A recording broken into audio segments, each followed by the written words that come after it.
ஐராத்தினி நாடகன பிரமல பார்த்தீங்கன்னா நடேசன் வீட்டுக்கு வந்ததுமே நான் இன்னைக்கு ஒருத்தவங்கள பார்த்தோமா அப்படின்னு சொல்கிறாங்க. நிலாவும் அது யார் அனுப்புன்னு சொல்லிட்டு கேட்குறாங்க. நான் முத காதலிச்சது அந்த பொண்ணுதாம்மா, முன்னாள் காதலிமா அப்படின்னு சொல்கிறாங்க. அவங்க பார்த்ததுமே எனக்கு என்ன பண்ணுறதுன்னு தெரியலம்மா, ஒரு மாதிரி நடுக்கமாயிடுச்சு, அங்கேருந்து கிளம்பி வந்துட்டோமா அப்படின்னு சொல்கிறாங்க. இதை கேட்டதுமே நிலா பயங்கரமாக ஷாக் ஆகிறாங்க. அவங்கள விட்டுட்டு வேறொரு கல்யாணம் பண்ணிக்கிட்டீங்க அப்படின்னு சொல்கிறாங்க. நான் எங்கள் அம்மா விட்டேன், அவர் அம்மா எங்கள் கல்யாணத்துக்கு ஒத்துக்காம அவளை கட்டாயப்படுத்தி வேறொரு கல்யாணம் பண்ணி வச்சுட்டாங்க. அதனால தாம்மா நாங்கள் பிரிய வேண்டியதாகிடுச்சு. அதுக்கப்புறமா கொஞ்ச நாள் கழிச்சு நான் வேறொரு பொண்ணை கல்யாணம் பண்ணிக்கிட்டோமா, அவங்களுக்கு வேறொரு பொண்ணை கல்யாணம் பண்ணிக்கிட்டோமா அப்படின்னு சொல்கிறாங்க. இதை கேட்டதுமே நிலா பயங்கரமாக ஷாக் ஆகிறாங்க. அடுத்த நாள் அவங்கள மீட் பண்ணுறாங்க. உங்களுக்கு நடேசன்கள் தெரியுமான்னு சொல்லிட்டு நடேசன் ஃபோட்டோவை காட்டுறாங்க. அதை கேட்டு அவங்களும் எத்தனை வருஷம் ஆச்சு இவரை பார்த்து, எப்படி இருக்காங்க, நல்லா இருக்காங்களான்னு சொல்லிட்டு விசாரிக்கிறாங்க. அடுத்த நிலா அவங்கள பற்றி விசாரிக்கும் போது தெரிய வருது அவங்க ஹஸ்பண்ட் கல்யாணம் ஆகி கொஞ்ச நாள்ல இறந்துட்டு இப்போ அவங்க தனியாக அனாதையாக தான் வாழ்ந்துக்கிட்டு இருக்காங்கன்னு தெரிய வருது. இதை கேட்டதுமே நிலா அதை நினச்சி ரொம்பவே வருத்தப்படுறாங்க. அடுத்த நாள் எதார்த்தமாக அந்த கடைக்கும் போகிறாங்க. நடேசனை பார்த்ததுமே அவங்க பயங்கரமாக ஷாக் ஆகிறாங்க. எப்படி இருக்கீங்க, இத்தனை வருஷம் ஆச்சு உங்களை பார்த்து, நல்லா இருக்கீங்களா, உங்கள் ஒய்ஃப் எப்படி இருக்காங்க அப்படின்னு சொல்லிட்டு கேட்குறாங்க. நடேசன் என்னோட ஒய்ஃப் இருந்து பல வருஷம் ஆயிடுச்சு, இப்போ நான் தனியாக தான் இருக்கிறேன் என் பசங்க கூட அப்படின்னு சொல்கிறாங்க.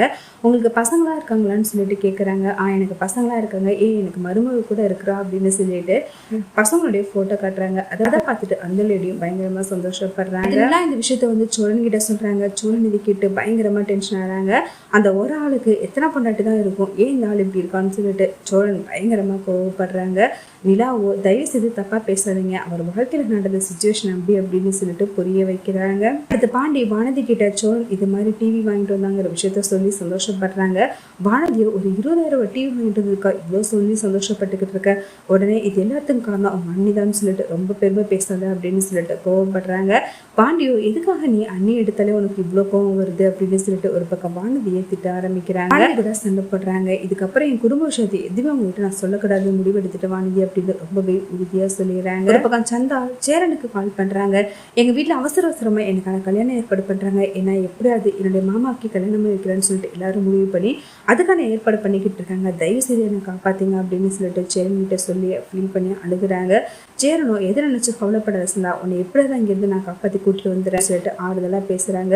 ஆனா சந்தா எனக்கு நம்பிக்கையே இல்லைங்க, எங்க மாமா மீறி உங்களால என்னை கூட்டிகிட்டே போக முடியாது, இவங்க அவ்வளோ மோசமானவங்க, இவங்க நினைச்சாதான் எனக்கு ரொம்ப பயமா இருக்கு, ஆனால் உங்களை மறந்துட்டு என்னால் இந்த வாழ்க்கையை வாழ முடியாது, வாழ்ந்தா உங்க கூட தான் வாழ்வேன், அப்படி இல்லைன்னா நான் செத்துருவேன்னு சொல்லிட்டு சேரன் கிட்ட ஃபோன் பண்ணி ரொம்பவே அழுகுறாங்க. சேரன் அப்படியே ஒரு நிலைமை நான் கொடுக்க மாட்டேன் சந்தா, எப்படியாவது நான் இங்கேருந்து கூப்பிட்டு வந்துடுவேன்னு சொல்றாங்க. நல்லா பேசின விஷயத்த பற்றி வீட்டில் எல்லாருக்கிட்டே சொல்றாங்க. சொல்லணும் இதுக்கப்புறமும் நம்ம அமைதியாக இருக்கக்கூடாதுன்னா எப்படியாவது நம்ம பேசுறதா கழுத்துட்டு வந்துட்டு உடனே உனக்கு கல்யாணம் வச்சே ஆகணும் அப்படின்னு சொல்லிட்டு முடிவு பண்ணுறாங்க.